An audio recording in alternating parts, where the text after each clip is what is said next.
നമസ്കാരം. September 16 world ozone day.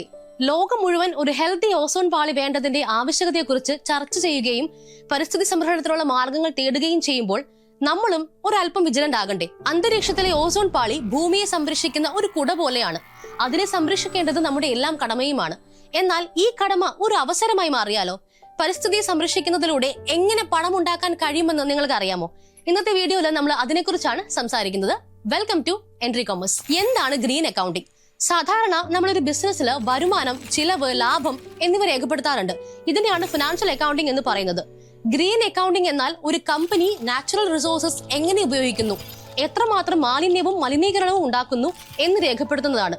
അതായത് ഒരു കമ്പനിയുടെ സാമ്പത്തിക കണക്കുകൾ എടുക്കുന്നത് പോലെ തന്നെ പരിസ്ഥിതിയെക്കുറിച്ചുള്ള കണക്കുകൾ എടുക്കുന്ന ഒരു രീതി.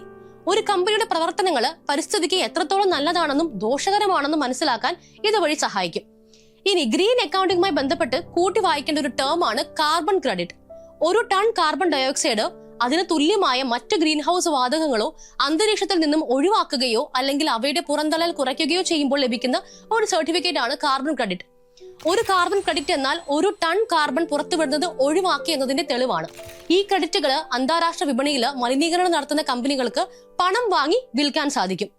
ഒരു കമ്പനി എത്രമാത്രം കാർബൺ കുറച്ചു എന്ന് അളക്കാനും രേഖപ്പെടുത്താനും ഗ്രീൻ അക്കൗണ്ടിംഗ് ആവശ്യമാണ്.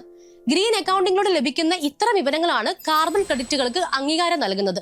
അതായത് കാർബൺ ക്രെഡിറ്റ് നേടണമെങ്കിൽ ആദ്യം അത് ഗ്രീൻ അക്കൗണ്ടിങ്ങിലൂടെ കൃത്യമായി രേഖപ്പെടുത്തിയിരിക്കണം. ഇത് ലീഗലി മാൻഡേറ്ററി ആയിട്ടില്ലെങ്കിലും ഗ്രീൻ അക്കൗണ്ടിംഗ് പിന്തുടരുന്ന കമ്പനികൾക്ക് പല നേട്ടങ്ങളുണ്ട്. അവർക്ക് കാർബൺ പുറന്തള്ളുന്നത് കുറയ്ക്കാൻ സാധിക്കും.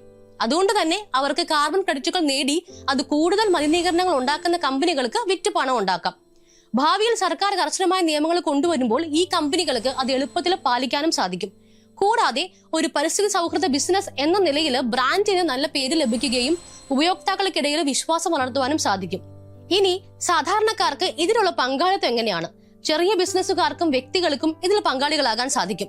നിങ്ങൾ ജൈവ കൃഷി ചെയ്യുമ്പോൾ രാസവളം ഉപയോഗിക്കാത്തതിനാൽ കാർബൺ പുറന്തള്ളുന്നത് കുറയ്ക്കുന്നു.